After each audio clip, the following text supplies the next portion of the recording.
this is the first one, the Zodiac Killer. Yeah. And as you can see here, it has 101 films on this side, and then you've got the AGFA logo on that side. So AGFA were they basically films that kind of would have been lost to time. Yeah. You know, they would have been made, but they wouldn't have had a proper distribution. Because this movie is made in 1971. Yeah. The reason this film was made was to catch the Zodiac Killer. Yeah. So the Zodiac Killer was going around. It's amazing. Going around like San Francisco and stuff like that, and you know, killing unsuspecting people. And the director of this movie, he owned a chain of pizza restaurants. Yeah. And he made this with the intention of luring the Zodiac Killer to the premiere and hoping that he would be arrogant or cocky enough to leave a message on the card. So basically every seat had their own card, and the cards were handed out as you were entering the cinema. So you were given a card and that's your seat, and then they were hoping that he'd leave like a message on the card. It never happened that way, but in the inside the booklet, which I'll show you. Yes, of course. Yeah, so I'll show you the rear of that. That's the back of that, and then what you've got. If I just swap them over for a second. Yes, of course. Right, so you've got here. So it's like that's the original poster. Yeah.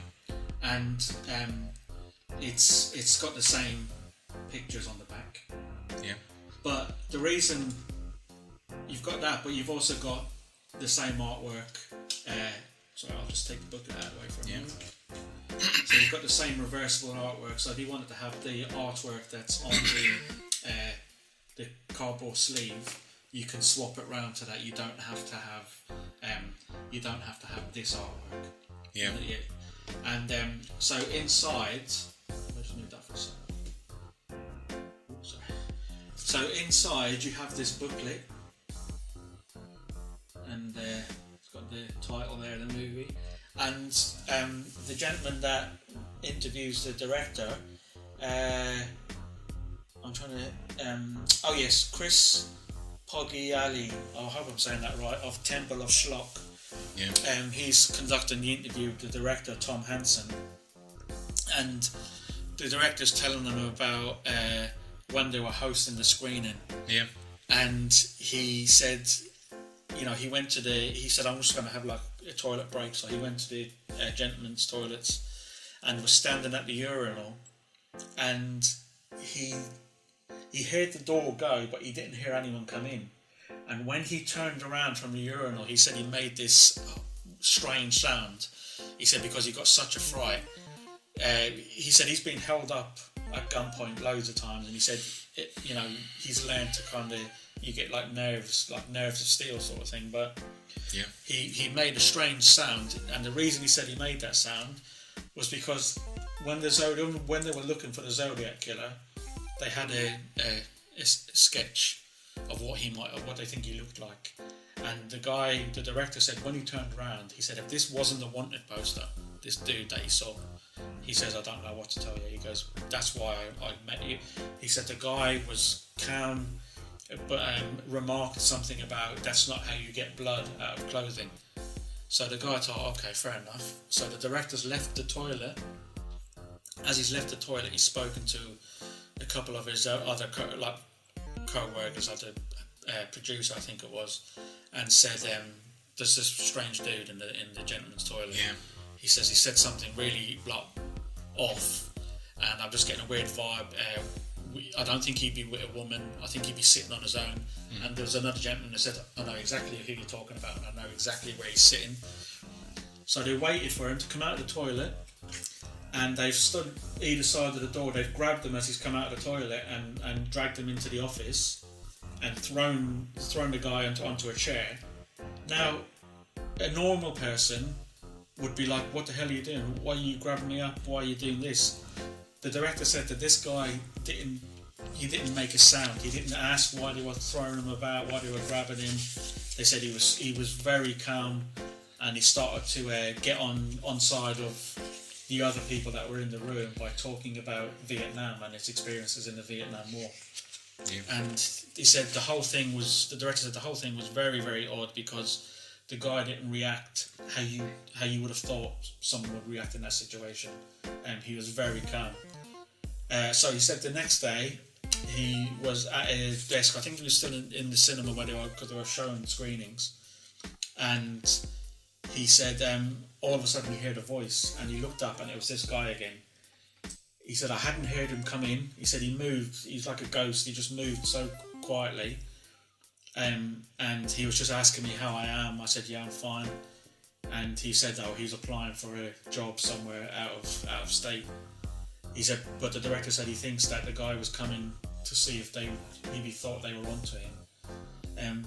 Whether it was the Zodiac Killer, we'll never know. Do you know what I mean? Yeah. It could have just been some strange guy that wanted to, come to watch the film and stuff like that. But the original ending for the movie, was supposed to be them capturing the Zodiac Killer. That's what they were going to have as the ending. Yeah, but it wasn't because we didn't see that. Yeah, well, when we watched it, that obviously didn't happen when we watched it. Yeah. To talk about the movie, it's been given they've rescanned the negative in 4K, because the original, which is still on YouTube, I think you were saying. Yeah, original is on YouTube. It's very bad very poor quality. And it's a camera footage. Yeah, it's kind of like off a TV. Yeah. So they're filming it off a TV. Yeah. Oh, right, so it's even worse. Yeah. It's a cam. Yeah. Cam very, footage. very bad. Yeah. And when we watched this, it's still got like the cigarette burns up in the corner that appear from time to time, and you see the scratches from that are on the negative. But it's still, I think that's the best it will ever look. Yeah, and it says that it's a digital transfer. Yeah. And it was transferred in and created in 4K resolution. But it looked alright though, didn't it? I think that would be the best you're ever going to see. It was, and the colours were amazing. Yeah. Yeah. It'll be the best you'll ever see it. And I wanted to say this, that I was amazed because I watched a little bit just to have the chance to compare. I watched a little bit from the YouTube version. Yeah. And there you cannot see this type of vivid colors and the blending. Yeah. Because you remember when the letters started in the beginning? Yes, yeah. And they started to use some effects probably it was like at that time. This transparency. Like, in 1971, can you imagine? Yeah. This was a huge thing, man. Yeah. It was wow. Yeah. Like these transparent effects, and you can see through the letters what's going on at the back. And on the YouTube version, you couldn't see that. Yeah. So it's worth it, And also the quality of the colors and all the transfer. Okay, it has these two bars, the black bars on the sides. Yeah. Because when they upscaled it, they didn't want to change the size. I think because if you were to stretch it, 4 and 3, it wouldn't. To stretch it into 16.9. I don't think it would, because of the film being from so long ago. It can be done. But maybe they didn't want to do it because the quality. Not only the quality, but the authenticity of the movie will change. Yeah. Probably they wanted to keep it this way. Yeah, because that was how it was filmed. Films and which would make sense, anyway, because you want to kind of retain that sort of, like you said, that authenticity. Yeah, and I just wanted to say this, that the movie comes with an extra movie, which is called Son of Sam. Yeah. SOS. Son of Sam, who was he was a serial killer in New York, and there's actually a documentary called Sons of Sam on Netflix, which I would recommend you watch. It's very, very good. Yeah, I haven't seen the documentary. I'll check it out. Very good. Yeah, but let's just to finish quickly about the transfers. The Zodiac Killer was when it was used. It was when it was transferred. It was scanned from a 35mm theatrical print, which existed. Yeah. And the other one also was scanned from 35, the Son of Sam. Yeah. But it was transferred in 2K resolution. So the Zodiac Killer is in 4K resolution, and I can really see that they did a good job. Yeah, they did a very good job. Yeah, and it's nice that that 101 Films joined with American Genre Film Archive because it gives us that opportunity to, if you haven't got like a multi-region Blu-ray player, it gives you the opportunity to enjoy these films as well. So, I mean, the acting. Okay, I'm not going to come down too hard on it because we need to remember that the guy who directed it, he wasn't a professional director. Oh yeah. It was basically, it's done. It's kind of like amateurish in some of the acting, and I mean the way some scenes are blocked, and there's so much. If you want it to be very, very pedantic, you could nitpick at this movie till the cows come home. But I want to kind of look at the positives and the fact that everyone. It's definitely an A for effort, isn't it? Oh yeah, and also I tried when I watched it to go and watch it with a clear mind, without thinking of nowadays the movies, how they make them with these huge budgets, technology which they didn't have in the 1971, when the movie was created. And let's not forget that this makes a huge difference. Yeah. I mean, a lot of the people in the film, like mainly extras or like characters that walk on for a line, this was the only film they ever appeared in. But there's a couple in here, the main guy, Jerry, and they appeared in other stuff throughout the 70s and 80s.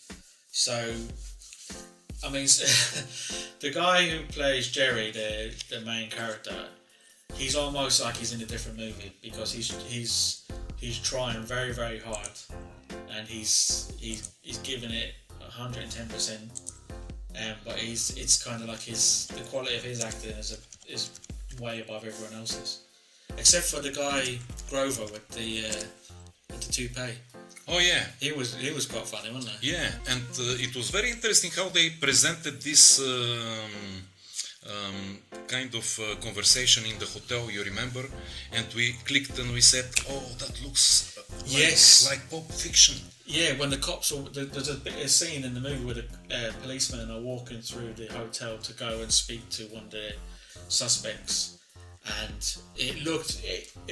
I mean, I could be wrong, but the hotel they were in, it very much looked like the one in Pulp Fiction. Yeah. Where, or maybe Tarantino took the idea of this movie. Samuel L. Jackson. Because it was wow.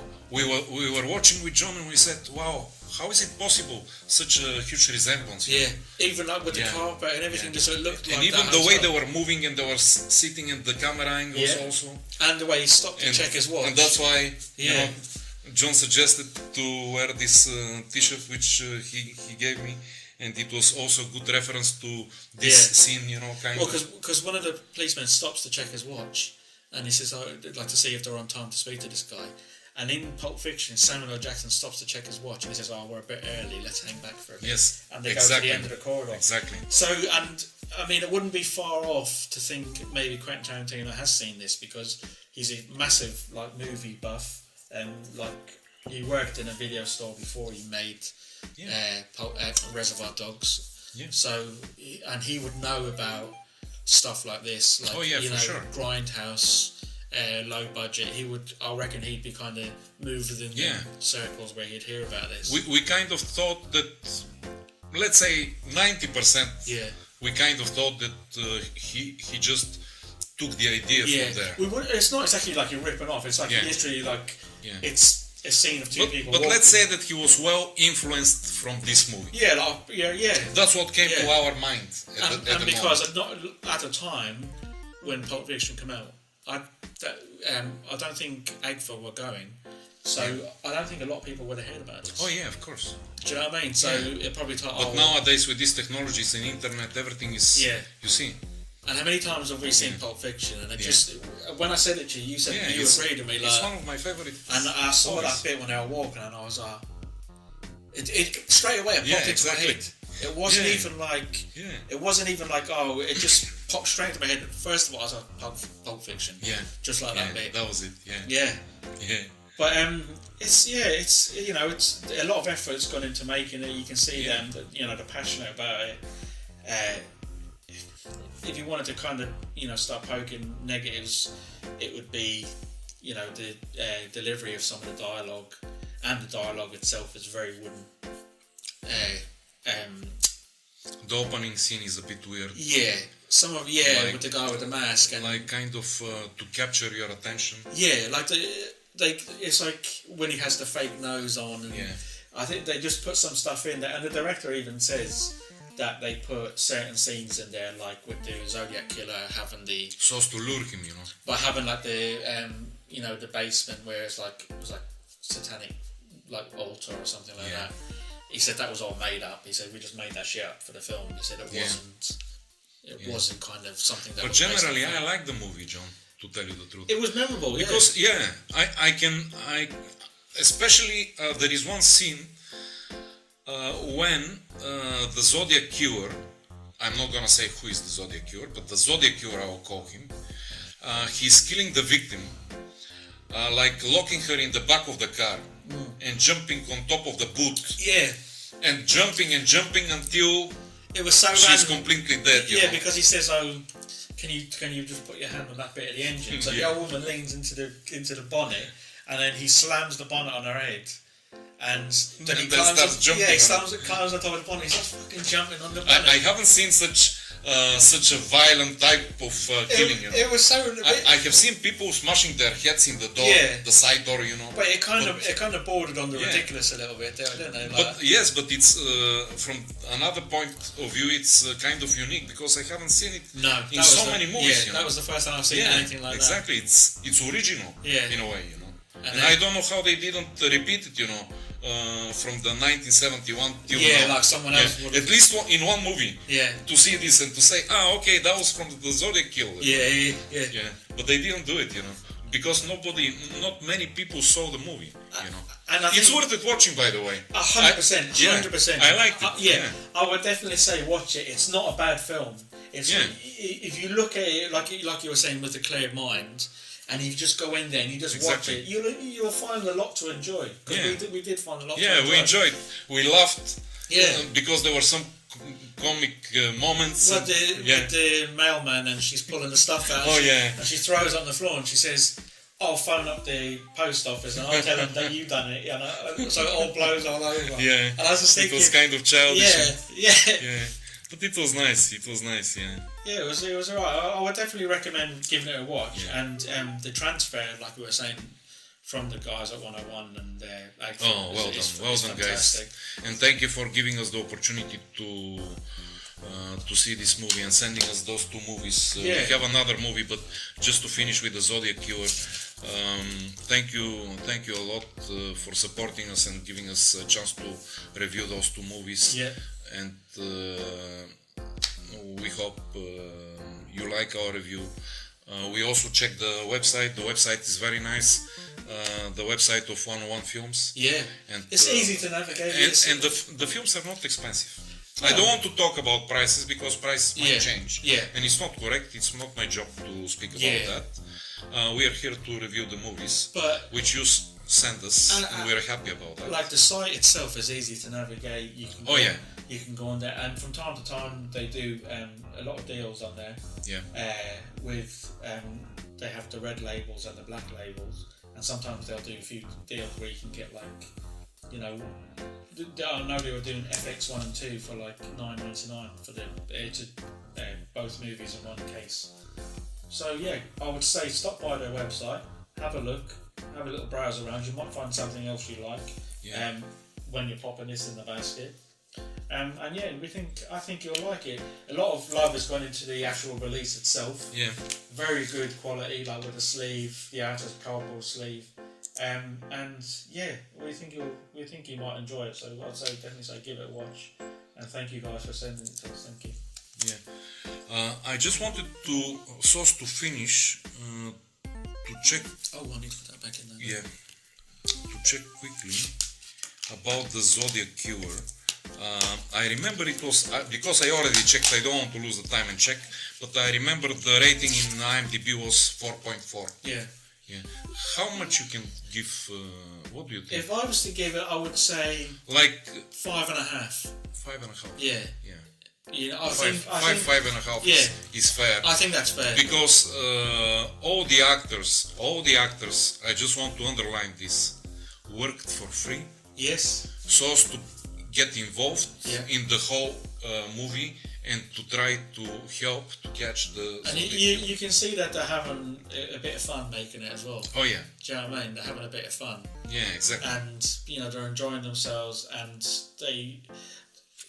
the intention they have is obviously to catch the Zodiac Killer, and it was made with the best intention. It was made with a lot of passion, and I mean, it's definitely worth a look, and it's definitely worth you know, researching and reading a bit more about. But I would definitely say give it a go. Yeah.